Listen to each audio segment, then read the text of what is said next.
Cannabis sativa, una planta que si se consume tiene un efecto psicoactivo. Una planta que se asocia al uso recreativo y la distensión. Una planta que trae muchas preguntas. ¿Qué mitos existen alrededor del cannabis? ¿Cómo se consumen? ¿Qué es el vaping?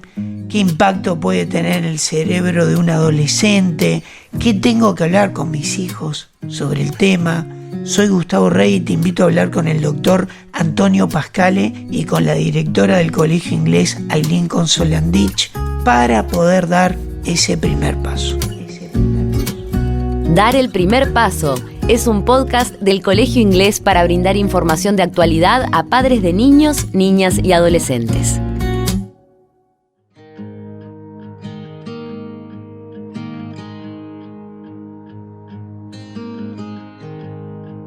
Bienvenidos a Dar el primer paso.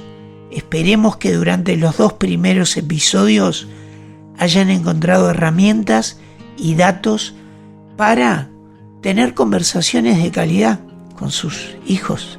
En esta oportunidad hablaremos sobre el cannabis, los impactos en el organismo de los adolescentes, sus hábitos de consumo y los riesgos que pueden estar asociados. Bienvenido, doctor Antonio Pascale. Bienvenida, Ailín Consolandich, a este nuevo episodio. Muchas gracias, Gustavo. Ailín. A mí me parece re importante este capítulo porque creo que es algo que está apareciendo con más fuerza, pero que todavía no tiene una voz tan fuerte como tiene de repente en el capítulo anterior, el alcohol. Entonces creo que escucharte, Antonio, va a ser muy importante para padres y para nosotros en general. Bueno, un concepto importante muchas veces cuando hablamos de cannabis, y voy a hablar indistintamente de cannabis como planta en sí o todos los derivados de la planta y marihuana, es en caso de adolescentes y jóvenes en nuestro país, tiene que ver con un concepto global de una baja percepción de riesgo. Justo también lo vimos con el alcohol, pero muchas veces tenemos chicos que nos dicen, pero doctor, ¿qué tan nocivo es comparado al tabaco? ¿O es mejor que el tabaco en sus creencias? ¿O qué tan nocivo es si está legalizada en nuestro país? Entonces, eso es un concepto también importante en relación a lo que tiene que ver de la legalización o no legalización. Es decir, desde hace muchos años en Uruguay, luego de la dictadura, el consumo y las leyes vigentes en Uruguay, las leyes de estupefacientes, determinan que el consumo no está penado, ¿no? O sea, no hay que legalizar un consumo. Lo que se hizo, lo que está penado, es el suministro, tráfico o tenencia de la sustancia. Y lo que se hizo en Uruguay fue regularizar el mercado. Regularizar el mercado en una ley que tiene distintas aristas, no solo cómo obtener la sustancia. Siendo de 18 años o más, capaz, ciudadano uruguayo, poder obtenerlo en forma anónima de 3 modalidades distintas, a través de farmacias, a través de clubes canábicos o de autocultivo, determinada cantidad límite por mes. Bueno, eso forma parte, es una pata de una ley que tiene otros aristas y otros capítulos. Capítulos de abordaje, de prevención de consumo problemático, también en relación a aspectos de prevención, de prohibición, de publicidad, del consumo de cannabis en espacios públicos, en ámbitos educativos, en el trabajo. A partir de esto se generaron medidas en relación a la prevención de la siniestralidad vial por los efectos del cannabis, también a nivel decretos en el ámbito laboral. Es decir, creo que, y yo siempre enfatizo esto, porque es una mirada diferente de una ley que existe, pero que no debe ser interpretado por los adolescentes como una ley que es permisiva en relación a bajar la percepción de riesgo. Es una cuestión netamente interpretativa para mí. Y por eso siempre lo destaco, porque es algo que los chicos nos dicen. Es que yo creo que en general cuando hablas con ellos, ellos quedan con esta primera línea que tú planteás y se sabe muy poco de todo lo que estás planteando, de que, bueno, en tales espacios sí, en tales espacios no, todos los sí y los no que esta ley implican. Y quedan con la idea de que, bueno, acá se permitió tal cosa y con eso van para adelante. Por lo menos es lo que se ve cuando hablas con muchos jóvenes, ¿no? Se habla poco, se habla mucho menos que cuando se habla de alcohol, y cuando se habla todavía más información que no es correcta.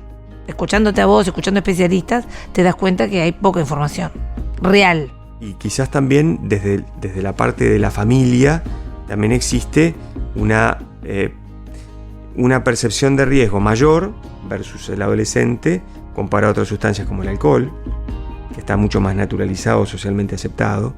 El cannabis no está tan socialmente aceptado por parte de los padres en relación al consumo de sus hijos, comparado a lo que puede ser el alcohol, pero quizás la falta de información hace de que igual esa baja percepción de riesgo se perpetúe. En el sentido de cuanto más información tengan los padres, como lo vamos a poder tratar ahora, mejor va a ser ese diálogo, ese ida y vuelta para, prevenir y minimizar los riesgos del consumo de cannabis. Como dijimos, todo consumo de drogas tiene riesgos, consumir cannabis tiene riesgos. ¿Hay alguna enfermedad o algún problema más grave asociado al cannabis? Bueno, en primer lugar, existen dos formas de consumo de cannabis distinto. La que predomina obviamente es el consumo de cannabis fumado. También existen hoy alimentos basados en cannabis, tortas, brownies, ¿no? que determinan también distintos efectos o mayor riesgo de intoxicación, porque esa persona que ingiere, la absorción es mucho más lenta y eso hace de que ingiera mayores cantidades más rápido porque no tiene efecto. Una droga fumada tiene un efecto prácticamente inmediato. Cuando uno ingiere este tipo de preparaciones, obviamente el efecto no es inmediato y las dosis son muy altas. Entonces los llamados malos viajes, ¿no? Que son más crisis de ansiedad, que pueden llevar a ataques de pánico, ¿no? O reacciones de personalización, de sentirse fuera del cuerpo, de disociación del ambiente, pueden ser, o ideas persecutorias, ¿no? De perseguirse, pueden ser más frecuentes, ¿no? Obviamente a mayor concentración del principio activo, que es el THC o tetrahidrocannabinol, que es los cannabinoides psicoactivos son los responsables de estos efectos, ¿no? Hay cannabinoides, principios activos psicoactivos y no psicoactivos en la planta. Pero un concepto importante tiene que ver con cuanto más precoz el inicio de consumo, mayor dosis y mayor la frecuencia, mayor puede ser el impacto. En la adolescencia sobre el neurodesarrollo existen evidencia de que un consumo regular, cuanto más precoz sea, cuanto mayor dosis sea, existe mayor riesgo de que ese adolescente pueda tener trastornos de la memoria, de la atención. Yo siempre enfatizo en primer lugar en que si están bajo los efectos de consumo de cannabis, por supuesto ese adolescente o joven no tiene su propia capacidad total de poder aprender o incorporar conocimientos nuevos, si está fumado, ¿no? Como dicen. Pero por otra parte también está el hecho de que un consumo habitual o regular puede determinar alteraciones de las funciones cognitivas, de la memoria, de la atención, del aprendizaje, que afortunadamente se ha visto en la evidencia en adolescentes que si interrumpen el consumo, eso puede revertir en esa plasticidad que tiene nuestro sistema nervioso. El otro tema es obviamente el riesgo de siniestros. El cannabis realza determinados sentidos como el tacto, el gusto, el olfato, pero también altera la percepción de la distancia, de la profundidad, lo que determina siniestros también, y en el caso de adolescentes pueden ser también como peatones, como decíamos hoy, no necesariamente la siniestralidad vial como conductor. Entonces creo que es importante destacar que quizás en agudo, ya sea todo esto que tiene que ver con la coordinación motora, el riesgo de siniestros y estas cuestiones de efectos no buscados o malos viajes son lo que más frecuentemente vemos. Otro tema serio con el cannabis tiene que ver con el cannabis y el rol del cannabis en trastornos psiquiátricos. El cannabis puede determinar complicaciones psiquiátricas, estas cuestiones de ansiedad, puede determinar cuadros psicóticos inducidos por el propio cannabis. Lo más frecuente no es que lo determine, que sea la causa, sino que gatille, que desencadene un cuadro psicótico, por ejemplo, que esté latente, que esté guardado. O sea, vos tenés predisposición a eso y con el cannabis se gatilla. Puede acelerar la aparición de esa enfermedad, por ejemplo. Hay un gran capítulo que es cannabis y esquizofrenia, pero sin llegar a la esquizofrenia como tal, los episodios psicóticos agudos inducidos por cannabis, la psicosis delirante aguda inducida por cannabis, que después obviamente eso marca un pronóstico en ese chico o chica, en el hecho de obviamente la condición de que volver a consumir puede gatillar un nuevo episodio, sin constituir o consolidarse una psicosis crónica, ¿no? Entonces, obviamente, descompensa cuadros psicóticos si una persona ya lo tiene, puede acelerar la aparición del mismo. Y hay algo que es importante también, es cuando el joven, adolescente, o como puede pasar un adulto, consume cannabis bajo una forma de automedicación, pero no en el hecho de cannabis medicinal, sino para aliviar algo, ¿no? Para aliviar un cuadro ansioso, un cuadro depresivo. Y ahí las consecuencias son dos. Uno es no tratar ese sufrimiento, porque no lo está tratando adecuadamente. Y por otro lado, el riesgo de tener una dependencia de cannabis más próxima, más precoz. Es como tapar un síntoma. ¿Eso estás diciendo? Sí. ¿Estás tapando un síntoma? Sí, no lo estás tratando. Y no lo estás tratando. El riesgo de dependencia a cannabis en la adolescencia es un hecho. Sobre todo la dependencia psicológica. Es decir, a diferencia de lo que hablamos en el capítulo de alcohol, que quizás no da el tiempo en la neuroadaptación para el desarrollo de una adicción y que los problemas van más por el consumo episódico, nosotros vemos adolescentes que ya tienen una dependencia a cannabis. Esa es otra consecuencia. ¿Y los adultos, los padres, cómo podemos darnos cuenta? Bueno, el tema es cuánto vos sepas de esto, ¿no? En relación a... No hay recetas para darse cuenta, pero por supuesto que el hecho de si uno tiene un buen diálogo y uno ve que ese chico, bueno, fuma marihuana todos los días, fuma en la mañana, fuma antes de entrar al colegio, bueno, ese patrón repetido, obviamente, o mismo preguntarle si tiene ganas de consumir, todo eso ya puede estar hablándote en algún momento de que si ese patrón se mantiene en el tiempo, existe alto riesgo de instalar una dependencia psíquica al cannabis, ¿no? Y no decir yo lo dejo cuando quiero. Quizás eso es muchas veces lo que es otra de las creencias que muchas veces tienen los adolescentes. Y quizás no es tan fácil luego dejar el cannabis por la propia dependencia psicológica que genera. Antonio, y una pregunta más que se me ocurre a partir de esto que dijo Gustavo. ¿Es importante la postura de la familia tanto frente al cannabis como frente al alcohol? O sea, si una familia es permisiva, que creo que no lo hablamos y a mí me parece que es importante este concepto, ¿avala más o de alguna manera permite o habilita que los chiquilines se acerquen más a estas cosas?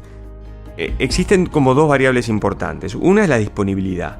Si los chicos ven, replican. La prevalencia, no estoy hablando de problemas relacionados al consumo, pero en prevalencia de consumo está demostrado que cuanto más disponibilidad existe, si hay más disponibilidad en el hogar, mayor prevalencia de consumo puede haber. Si los padres fuman cannabis, bueno, los chicos están viendo eso. Puede haber un mayor riesgo de una mayor prevalencia de consumo en ese hogar por parte de los adolescentes. Eso también pasa con los psicofármacos. Pero por otro lado también está el hecho de mi postura como padre, ¿no? O sea, el factor de riesgo es un control familiar inconsistente, para un lado o para el otro, ¿no? Ser extremadamente rígido y no tener un diálogo no sirve. La represión y la prohibición como tal, decir no lo hagas porque está mal, hoy a un adolescente le decís eso y creo que te da clase, ¿no? ¿Qué está mal y qué está bien? Hay drogas buenas o malas. Las drogas tienen sus efectos. Y como tú te vinculás con las sustancias, son las posibles consecuencias negativas que pueden tener. Y por otra parte vieron que yo no hablé del concepto de legalidad o ilegalidad para hablar de la percepción de riesgo. Pero yo no hablo de drogas ilegales o ilegales, porque obviamente hoy el alcohol es una droga legal de altísima toxicidad. Y la que más problemas da en Uruguay y en el mundo, y es legal en su comercialización. Entonces, creo que por un lado está el hecho de esa coerción o coacción, pero por otro lado también la total permisividad también lleva a que no haya un límite, un encuadre, y eso puede determinar también mayor riesgo de prevalencia de consumo, o sea, mayor prevalencia, no quiero decir de problemas, eso también puede luego desarrollarse por otros factores. La disponibilidad y como yo me paro enfrente a esa situación, como padre, también puede determinar o ser una variable más que incremente la prevalencia. Muchas gracias, Antonio, por todo lo que planteaste. Muchas gracias, Ailín. Estamos compartiendo la mitad de esta temporada. Queremos también agradecer a todos los que están escuchando justamente este podcast, Dar el Primer Paso. Dar el Primer Paso es una producción del Colegio Inglés, con la conducción de Gustavo Rey y la producción técnica de WeCast.